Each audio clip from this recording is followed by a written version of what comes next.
See the different forms of three address instructions. As you can see here, we have the first form x is equal to y. 1 minute, just give me 1 minute. I'm just opening something.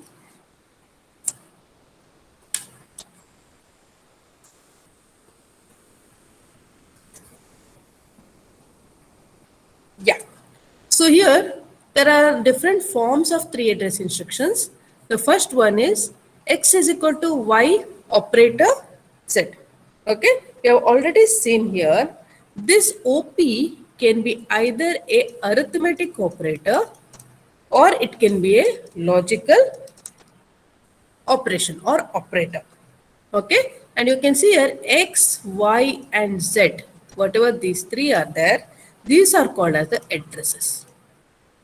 I told you the address can be a name, a constant, or a compiler generated temporary variable. What is the address? Address can be a name, it can be a constant value, okay, or it can be a temporary variable, right? So here these are the addresses and this is the operation, right? So here you can see this is an operation which can be a unary operation. Okay, this is a unary operation. And this anyway you know it is a assignment operator, right? This is a assignment operator. And this is, you already know what is this? This is an unconditional jump, or it is also called as the go-to statement. That is, it is called as a jump statement, or it can be also called as unconditional jump statement. Clear? And here you can see the next one is conditional jump. This is unconditional jump, okay, where this is go to, whereas here this is actually a conditional, okay, conditional jump. So it means that you can see here there is a condition, if x then go to L, and if false x, okay, you can see it is if false. If the x value is false, then go to a particular statement. This is an if statement. It's a conditional jump. You are giving a condition. Okay. If x is true, then go to L. If x is false, then go to some other location. That is what it says. Okay. Then here you have one more. If x relog y. It's similar to if x is less than or greater than y, then you go to L. Okay, that means we usually use a flower bracket in the C program, right? So relop is what? It is called as relational operators. All the relational operators comes under relop. This we have already seen in compiler design, right? If x is less than or greater than, equal to, not equal to, whatever it is, all the relational operators comes here, right? This is the next form of three address instruction. So this question also might come in the question papers. Clear? The different forms of three address instructions. And next one is the procedure call. Procedure call, as you already know, it's nothing but it's the functions, right? In C programming, we call it as functions, right? So here, this param x stand for parameters, right? Param x stand for the parameters. Then call, you already know, we are calling a function using p and n, right? You are actually calling a function using p and n. Then you can also call it like this. What you hear, what it does, this will call only a function, okay, with any number of parameters. I think this will call for procedure and function call respectively. Okay, it can call any of the procedures or the function calls. So here it calls a function with p and n. Clear? That means p might be a function name, n might be a parameter, like that. So here y is equal to, you are calling a function called as p with n as the parameter, something like this. Okay. Here what happens is, as soon as the function returns to the calling program, it stores the values into y. Okay. Here this return y is in the function. Okay. Return y is nothing but it's in the function. Okay. So here what happens here is, suppose I give any parameters like this. Parameter x1, parameter x2, okay. Here this is the number of parameters, n is the number of parameters. So suppose I have two parameters like this, and then I'm calling call p comma, number of parameters I have here is 2, right? Number of parameters I'm having here is 2. This is similar to calling as P of x1 comma x2. Okay, I'm calling like this. Okay, so what I'm doing here is it actually calls like this P and it will call the two parameters. Then this functions will go here parameter and it will call x1 comma x2 as you can see here x1 comma x2. It will have all these different codes. Then it will return the y value back to the calling function. So here if I use y is equal to call, and whatever value is returned here, that will be stored in y. Okay, this is how the function is called. So this is a calling program and this is a function which is called. Okay, so this is the procedure calls. This we usually use it in a different way in C programming, but some of the programs where Pascal and all was used. I think this book was written when Pascal was used. In that Pascal we were calling the procedures like this. Okay. Now here this, as you already know, this is for the arrays. Either you can store like y of 2 means the second location's value will be stored into x. Here what happens is if I enter a value called as 5 in y, that y5 value will go into x of second location. So second location will have the value 5. Okay, this is for the arrays. And here the ninth one you already know, x is equal to address of y, it's a pointer, right? So you store the address of y into x. Here what we do, we store the value of y into x. Here what we do is whatever value is there, we will be storing it into a pointer location called as x. Whatever value is there in 5, we store it into a pointer location called as x. Okay, so this last one is for the pointers. This is for the arrays. Procedure calls are nothing but it's the functions. Okay, so these are the 9 forms of tree address instructions. Remember, whenever you write all this, you should write the explanation for this with the example and explanation of the example. Clear? If you don't write all of that, then you will be losing marks. Remember this. Clear? Whenever anything like this is asked, you should forms of tree address instruction. You should write the explanation, the format, as well as the example. I always keep telling this. The explanation, format, and the example should be written in the answer scripts. Clear? Otherwise, you will be losing marks. And the mistakes are done only by people who don't listen in the class. Now, there is also one more example you can see here. Suppose I have, this is for the tree address instruction. Suppose I have a statement like this. Do x is equal to, do I is equal to I plus 1 while x of I is less than v.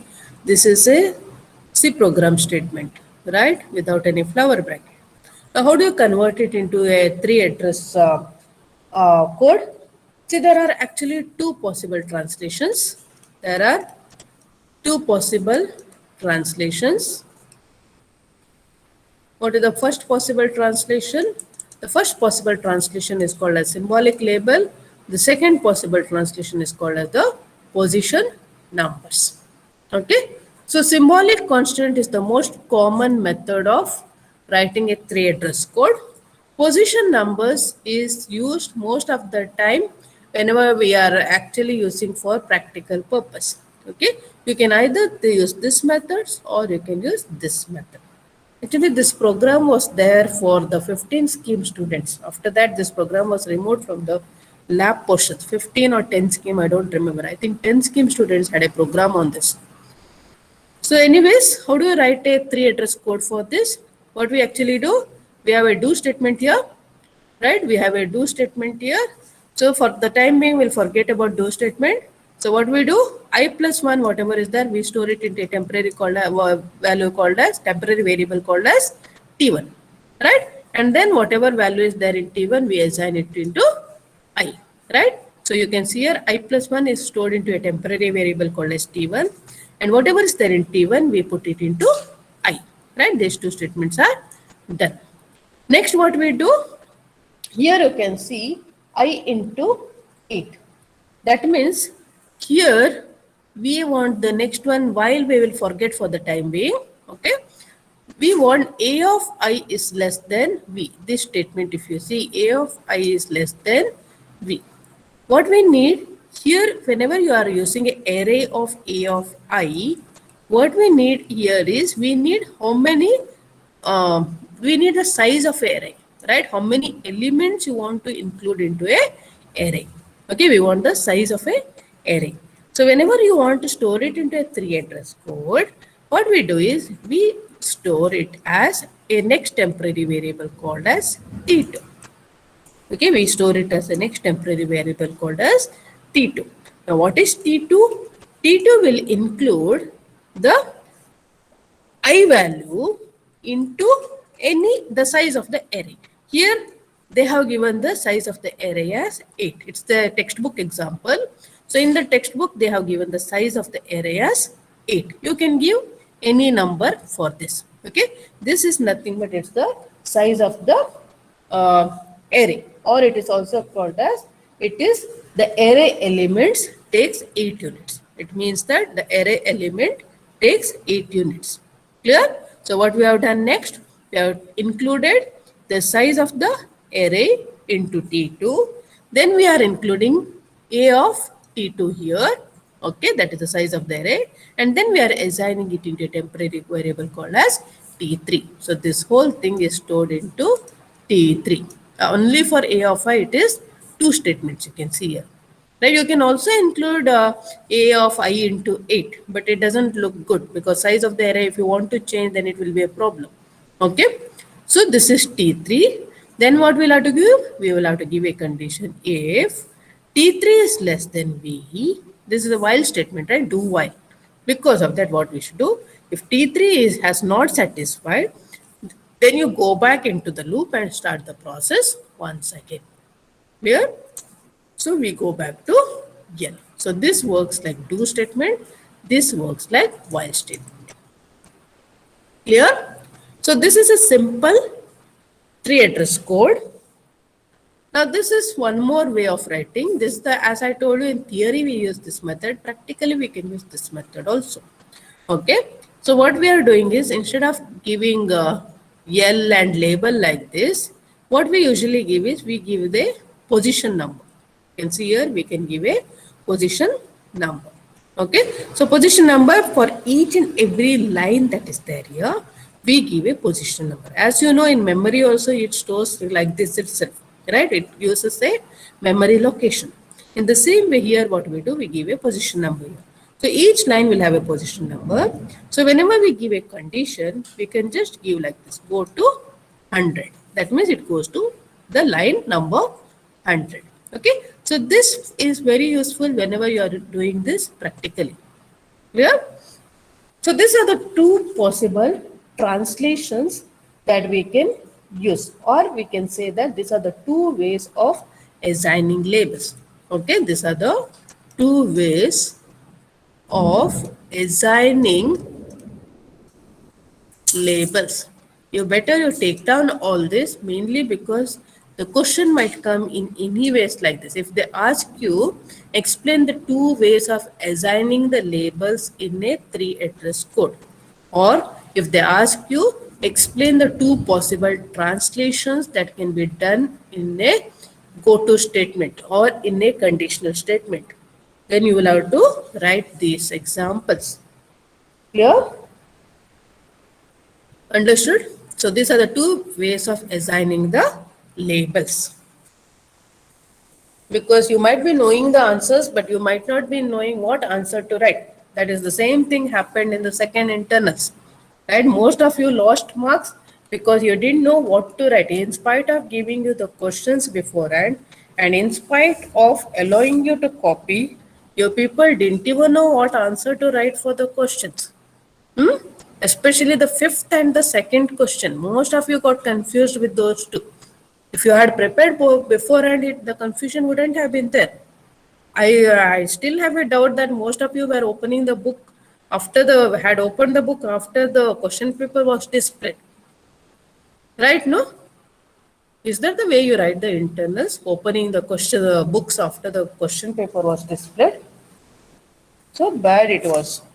Okay, fine. Anyways. Now one more problem I'll give, a very simple problem. The second problem, if I have a statement like this, while I is less than 10, I is less than 10, x is equal to 0, okay, semicolon anyway we don't use in the 3 address code. If you don't write also it's okay. I is equal to I plus 1. This is the statement. How do you write a 3 address code? I'll not write in this form. You can convert it. I'll write in this form. Suppose I have a statement like this. What I will have to do? There is a while statement here. It's not do while, right? So what I'll have to start with? I'll have to start with the while statement. If I is less than 10, okay, if I is less than 10, this is a true condition, right? This is a true condition. Where it should go? It should go inside the flower bracket. If it is false, then it should go to this statement. That means I will take this as L1. If it is true, then I will go to L1. If it is false, then I will have to go to L2. Okay, if it is false, then it has to go to L2, right? So if I is less than 10, if it is true, then go to L1. Okay, you'll have to also write otherwise go to L2. You need not have to write else and all. Okay, if this is not true, it means that you will go to the next line, right? So what is there in L1? What is there in L1? You can see here L1, this is there. So what is there? X is equal to 0. It's a simple assignment statement, so no problem. Then here there are two statements. It's not in a 3 address code. Convert it into a 3 address code by using a temporary variable. T1 is equal to I plus 1, right? Then what will be I? I will be equal to T1, right? Then where you should go? You should go back here because the condition is not yet over, right? It's a while statement. So once this is over, I'll have to go back here to check for the condition again. So this I'll give it as L3. I should go back here, no? So this I will give it as L3, right? Once this is over, then what I'll have to go to L3, right? Once this is over, it has to go to L3. Then at the end it is L2. That means this condition. L2. Right? This is how you write a 3 address code for a while statement. Okay, similarly you can write for switch and all other statements also. Clear? So these are the 2 examples of converting the statements into a 3 address code. Any doubts? Yes, the next most important question which has come in many question papers, the different representations of the 3 address code in the data structures. The different representations of 3 address code in a data structure. This question also don't get confused. So there are actually 3 representations. One is a quadruple, second one is a triples, and the third one is the indirect triples. Okay, these are the 3 different representations of a 3 address code in a data structure. So as I told you, first is called as a quadruple, second one is called as a triple, third one is called as an indirect triple. Now what is a quadruple? Quadruple, as the name itself says, it has 4 fields. Okay, it has 4 fields. One is the operation of or the operators. Next one is the argument 2, 1, argument 2, and the result. Okay, there are 4 fields here. The example for quadruple you can see here. This is one example of a quadruple. Okay, I'll come to this later. So what it says is, if I have expressions like this, then I will have to convert this expression first into a 3 address code. Okay, you'll have to convert it into a 3 address code, and then this 3 address code you'll have to convert it into a quadruple. So as you can see, there are 4 fields here: operator or operation, then you have argument 1, argument 2, and the result. So you can see here the first statement is T1 is equal to minus of C, right? So operator comes first here, minus, you have minus here, it is a unary minus, right? Minus of C. It's a unary minus, right? Minus of C. So minus C, and the result will be stored into T1. You can also write this as U minus, just to differentiate minus and unary minus. Okay, this is a unary minus, so you can write this as U minus also here. U minus C. See, unary minus will not have the second argument. It will have only the first argument. Okay, and the result is stored in T1. Similarly, for the second one, you can see B into T1. How many arguments are there? 1 and 2. There are 2 arguments, 1 operator, and the result is stored in T2, right? So argument 1 contains B, argument 2 contains T1, this statement, right? Argument 1 contains B, argument 2 contains T1, and the operator is star, and the result is stored in T2. So you have 4 fields here, right? This is about the quadruple. What is quadruple? Quadruple will have 4 fields. The only exceptions is that whenever you are using unary operators, there are no second argument. The second argument is not there in the unary operators. You know, it's only -1, -2, something like that. Whenever you have parenthesis or parameters, wherever you have parenthesis, param is what? Parameters, sorry. Operators like parameters, you have seen, right, in the function param of x1, param of x2. This is for parameters, right? For parameters, there are no second argument because you are assigning the parameters one by one.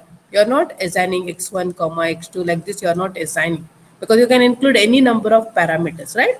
So in a 3 address code, we assign only one parameters with the keyword as param. So it will not have the second argument and it will not have any result also, as we have already seen in the example, right? The previous example. I hope you remember this, right? Parameters I have shown here. Right? Parameters we are assigning only like this. It's procedure. Now, unconditional or conditional jumps, target label is the result. You already know this. Whenever you use a while statement and all, you can see the result is the target address, right? The result is the target address here. So this is about the quadruples, or we can also say any of the triples and all also we follow the same thing. Clear? So this is about quadruple. Now coming to the second one, triples. Triples, as you can see, it has only 3 fields. It does not have this result part is not there in triples. Okay. And here temporaries are not used and instead references to instructions are made. Okay. Here we don't use any temporary variables, but we actually use references to the instructions. How do we write a triple? Triple is written like this, you can see here. What we do is, we only operator, argument 1 and the argument 2. Like as I told you, the results is not there. That means this T1 and all, this results we are not using. Instead of that, we use references. You can see a 0, 1, 2, 3, 4. I already showed you in the one of the example. So we use references to refer to each line. In quadruple, you can see we are not using references. We are using a result. Whereas in triples, we are using the references, right? So minus C is written like this, right? And next one, B into T1, it is written as, anyway, the first one is the operator, then B into, what is T1? T1 is referring to the 0th line, right? So we write the reference as 0 like this, right? This. Okay, so we give a references to that particular line number. Okay, the line number will become our references and the second argument here. Clear? You can see here for this particular statement, it is referring T2 and it is referring to T4, right? T2 is this line, T4 is this line. That is, it is referring to the first line and it is referring to the third line, this particular statement, right? Plus 1 and 3. So here, as I told you, the references are given and this statement, instead of the temporary variable like this, we are using the references. Clear? This is about triples. Now the next one is the indirect triple. Now what is this indirect triple? Indirect triple, as the name itself says, it should be similar to the triple. Right? That means indirect triple also contains the three fields. So here what happens is, in addition to triple, we use a list of pointers to the triples. Now, why do we use a list of pointers to the triple? The main reason here is, we will have to first see this one, the benefit of quadruple over the triples in a optimizing compiler. So whenever we use a quadruple, what happens here is, what are the benefits?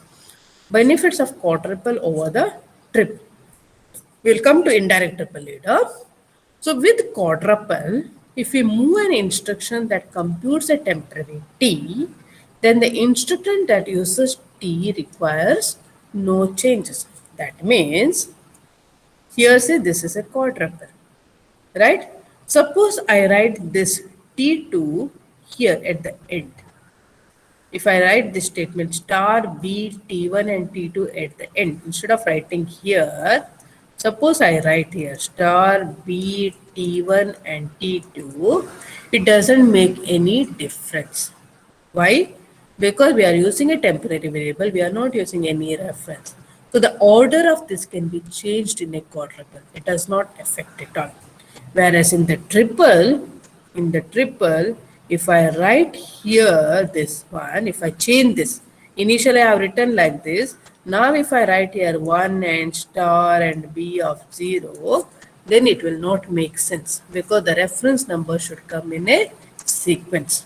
Okay, we cannot change the sequences here. Okay, because here if I write at the end here, what happens is, it starts in a sequence. When it comes to this particular line, there is no 1 here, because 1 is given after this statement, right? Because of that, it will give you error in this particular line. So you cannot change the order in the triples, whereas in quadruple you can change. There is no problem here. Okay. So here, even though the T2 and all is there, it's a temporary variable. No? So we are not using a reference. It's not called in a order and all. So here, in quadruple, if you move an instruction, then the instruction that uses T requires no changes. With triples, moving an instruction may require us to change all the references to that result. Okay, we cannot do this at all in a triple. Okay, we cannot give the references, because usually references is given by the system itself. Whereas here we are the ones who are giving. Clear? So here, moving an instruction may require changes to all the references to this result. So this problem can be solved using a indirect triple. So in indirect triple, what we do, instead of directly giving the references number, we use a pointer. You already know pointer usually refers to a memory location, right? So whenever you use a list of pointers, then the optimizing compiler can reorder the instruction list instead of affecting the triples themselves. Okay, so we have an optimizing compiler which will reorder the instruction list as we want if we use a list of pointers. So you need not have to reorder everything manually. The compiler will itself do that. Clear? So here you can see indirect triple, what we do is, whatever references, we are using the references. You can see this and this are same. Triples and indirect triples are same. But only thing is, we are using an extra table called as this one. We call it as instructions here. Okay, this is actually the, it's not OP, it's actually instruction.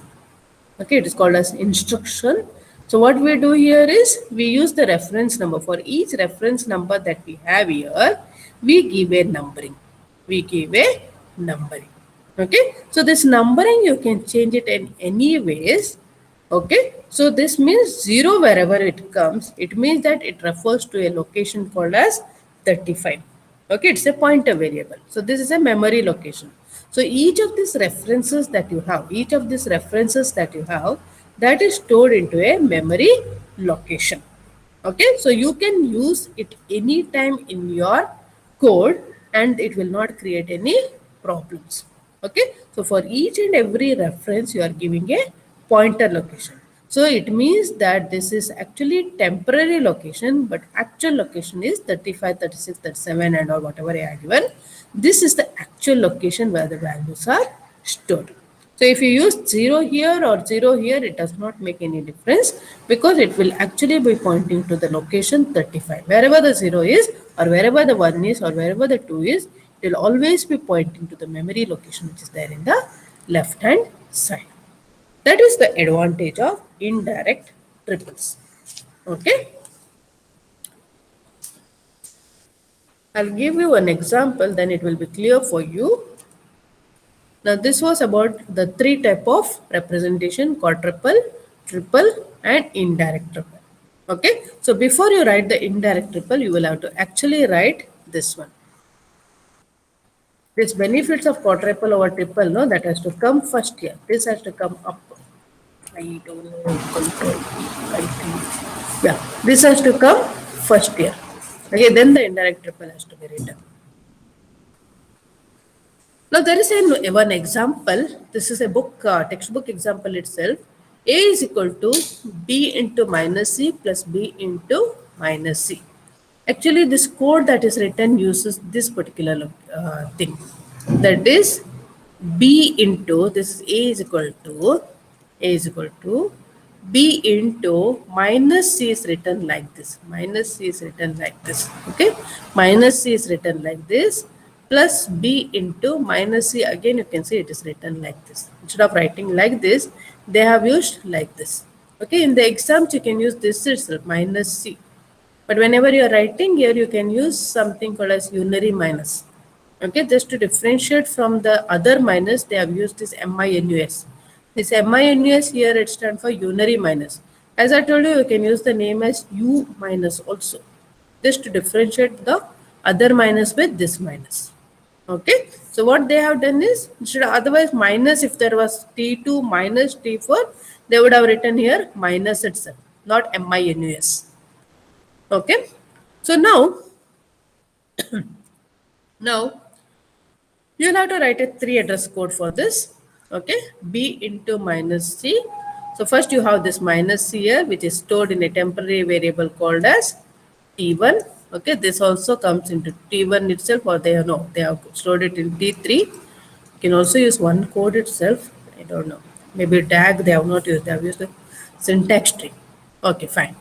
Now after this is given, T1 is given, then this part has to be evaluated, which is nothing but T2. Okay, which is nothing but T2, right? B into T1. Then they are taking one more T3, and this whole thing they are storing it into T4, right? After that, what is done? This part is done, this part is done. Then you'll have to add T2 with T4, right? T2 with T4, when you add, you store it in T5. And this T5 will be stored in A, right? It will be stored in A. A is equal to T5. Okay, so this is a syntax tree. As you can see, this is a syntax tree. If you use a DAG, then it will be a bit different. This is syntax tree, right? If they ask you to draw a DAG for this, what you can do here is, you can see here B into minus C, and here B into minus C, it is repeating, right? Both are repeating here. So what you can do here is, B into minus C, you can write here B, then minus, then it is actually into minus C, right? This whole thing, this is repeating. Whenever you are using a DAG, this whole thing, you can actually, it is both are connecting to plus, right? Both are connecting to plus. So how do you specify two of the things that are connecting to plus? We usually use like this. I told you in the last class, right? This line is for this line is for this, right? So plus is like this. Then what we do, we use a equal to sign here. This one will remain as it is here, and A, right? The DAG for this one will be like this, A equal to plus, and like this. Clear? So whenever you are writing this 3 address code also, if you want, you can avoid these two also. And you can write. But if it becomes complicated, then you can use a 3 address code for a syntax tree itself. In the textbook, they have written a 3 address code for a syntax tree itself. Clear? So this DAG you can take down. I don't know whether it is there in the textbook or not. I didn't check. I think I'll just check quickly. No, in the textbook it is not given. DAG is not given. Just quickly take down the DAG for this. Now, once this is over, once the 3 address code is ready, then what we will have to do? You will have to write a quadruple. Quadruple, as you know, it's very easy, right? Quadruple writing is very easy because first field is operator, then the argument 1, argument 2, and result. So this is the argument, this is the operator, this is argument 1, and this is the result. For unary minus, we don't have argument 2. You can see here, this is empty, right? This is empty. The second statement, it has argument 1, this is argument 1, this is argument 2. So argument 1 is B, argument 2 is T1, operation is into, and the result is T2. Then the third statement you can see, T3 is minus C. It also does not have the argument 2, right? Fourth statement is into this one, it has B into 3. Result is stored in T4. Next one is T5, T2 and T4. It is plus, the result is stored in T5. Then the last one is you don't have argument 2. You can see here it's an assignment statement where you don't have the second argument. So T5 is equal to A, right? A is equal to T5. The result is A. This is about quadruple. Quadruple is simple, as I already told you. Now what about triples? Triples, as I told you, this result field is not there. Right? The result field is not there yet. This is not there in the triples. Right? This is not there in the triples. So instead of that, the same thing you write here. You can see here the same thing, operator, argument 1 and argument 2. Only thing is we write here reference number. This reference numbers is needed. Right? This is the reference number with which store. And instead of T1, T2 and all, what we do, we refer to the particular reference number or the line number, right? We are using 0. Here it is B into T3. T3 is nothing but our here 2.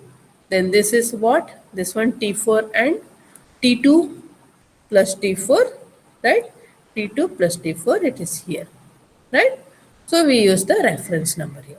Indirect triple, as I already told you, the reference number, everything is there, but we use a pointer variable here. This is called as the instruction. Okay, this is called as the instruction. Okay, this is called as the instruction. Don't write as OP. It is called as the instruction. Clear? So we give any number. This number can be, you can give 10, 20 also, no problem. 10, 20, 30 also. Any number you give to specify the pointers. Clear? So this is about what is that, the different representations, how to create a syntax tree, how to create a DAG, how to write a 3 address code, then how to represent everything in as a quadruple, triple and a indirect triple. Clear? So I'll give you one example which is there in the textbook.